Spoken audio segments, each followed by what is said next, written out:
We've had SOH, now we have beyond SOH. So remember, right triangle trig, sine is opposite over hypotenuse, cosine is adjacent over hypotenuse, tangent is opposite over adjacent. Well, we have the reciprocal of sine, which is cosecant, which is hypotenuse over opposite. We have the reciprocal of cosine, which is secant, and it's hypotenuse over adjacent. And the reciprocal of tangent, which is cotangent, and that's adjacent over opposite. We can also work with what those look like as reciprocal and quotient identities. Sine is the reciprocal of cosecant. Cosecant is the reciprocal of sine. Cosine is the reciprocal of secant. Secant is the reciprocal of cosine. Tangent is the reciprocal of cotangent. Cotangent is the reciprocal of tangent. Okay. What that's talking about is we don't have just 3 trig functions. We actually have 6. And then coordinate plane trigonometry, we let t be a real number and we let xy be a point on the unit circle corresponding to the angle t. Sine of t is y. That means cosecant of t is 1 over y, as long as y is not 0.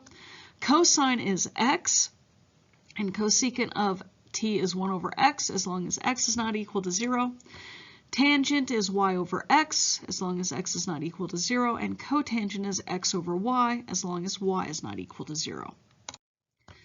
We also have some Pythagorean identities. The unit circle identity, if I take y squared plus x squared, that equals 1. That corresponds to sine squared plus cosine squared equals 1. Remember, sine is y, that's why we have y squared. Cosine is x, so x squared.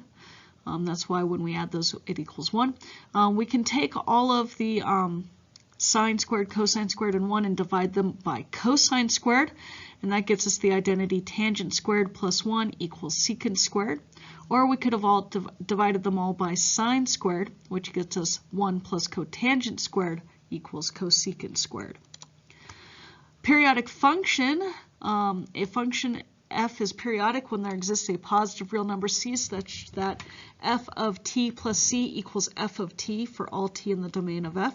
The smallest number c for which f is periodic is called the period of f. And then we also have even and odd trigonometric functions. If I take cosine of negative t, that's going to be equal to the cosine of t. And that works for secant as well because it's only dealing with cosine. So cosine and secant functions are even functions. Sine, cosecant, tangent, and cotangent functions are odd.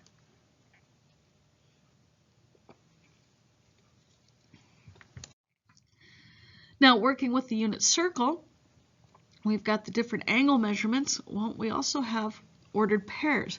So when I look at the cosine of 30, the x value, that happens to be,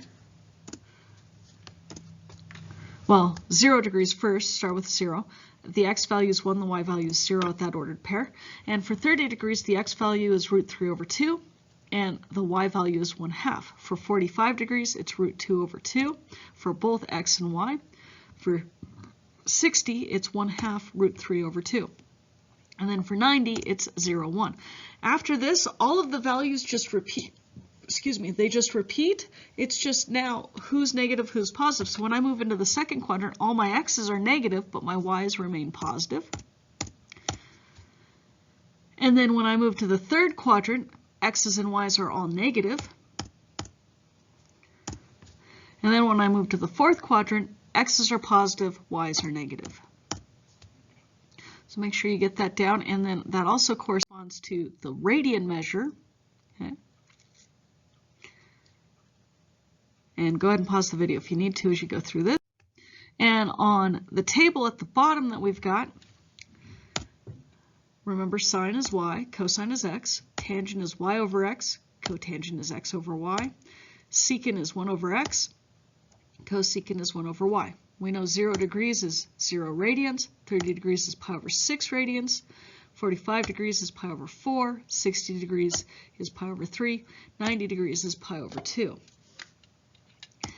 Sine of 0, the y value at 0 is 0. The cosine of that is 1. Now tangent, I would take 0 divided by 1, which is 0. Cotangent, I reciprocal that, so 1 over 0. Ooh, can't do that, so we put an x. because it's undefined. Secant is the reciprocal of x, so 1 over 1 is 1. And the reciprocal of 0 can't do it, so it's also undefined. There's going to be an asymptote for those at that particular value. And then we can do 90 degrees. The y value is 1, the x value is 0. Tangent 1 over 0 we can't do. 0 over 1 we can. Reciprocal of the x value we can't do, so asymptote again, or undefined, and 1 over 1 gets us 1. So basically we're looking at the values from 0 to 90. We're looking at those 6 trig values in the first quadrant. If you get the values in the first quadrant, then you know second quadrant, third quadrant, and fourth quadrant. You just have to change the signs. Don't forget on the last one to fill in the rest of the values based on your special right triangles. Okay, trig cutups is working with practicing that. I will tell you right now, J goes in the bottom right corner. And it says, hint, when you have completed the square, there will be 16 constants around the outside. So if you look at J, on the bottom it has 0, that's a constant. On the right you have root 2 over 2, that's also a constant. So there won't be any trig functions, there'll be numbers. Now, some examples that we've got for working with this. Find the 6 trig functions of the real number t. Theta is our t, and it's at the point 12 over 13, comma 5 over 13. So sine is the y value, 5 over 13. Cosine is 12 over 13. Tangent is we take 5 over 13 and divide by 12 over 13, which gets us 5 over 12. For the other 3 trig functions, we just take each of their reciprocals. So 13 over 5, 13 over 12, and 12 over 5. For number 2, figure out where negative pi over 4 happens to be. That happens to be someplace in the fourth quadrant because it's a negative angle. And then pi over 4 is the same as pi over 4. So sine is going to be negative root 2 over 2. Cosine is going to be root 2 over 2. Tangent is going to be negative 1. Reciprocal those, we get cosecant's negative root 2. Secant is root 2. Cotangent is negative 1. Prove that the point is on the unit circle. All that is x squared plus y squared. Show that it equals 1. So our x squared is 20 over 29 squared. Our y is negative 21 over 29. We're going to square it.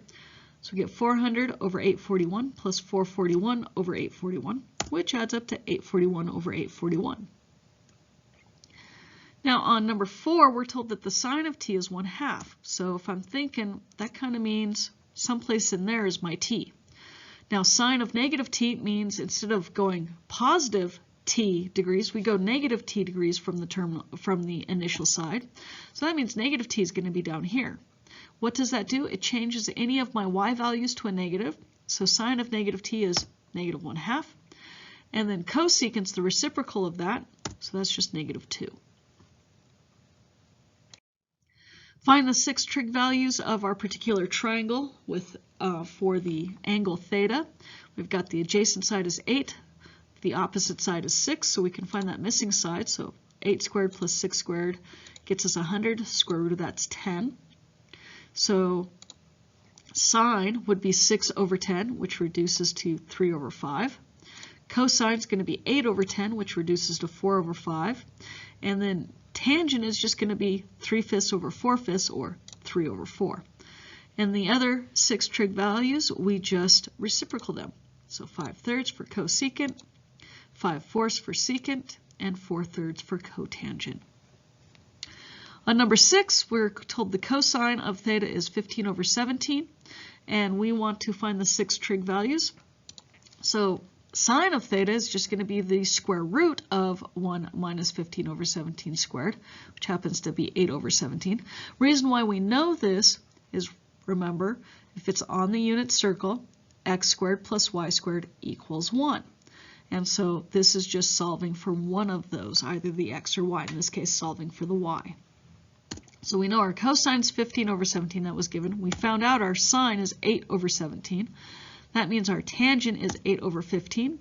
And then for the other 3 trig values, the reciprocals. So cosecant 17 over 8, secant is 17 over 15, and cotangent is 15 over 8. That's supposed to be 15 over 8. I'm not going to fix it now. You guys will just have to listen and follow. Sorry about that. Last couple, use a calculator to find the following. Round to 4 decimal places. You should be able to check these. Make sure your calculators are in degree mode when you calculate it. Sine of 20 should get you 0.3420.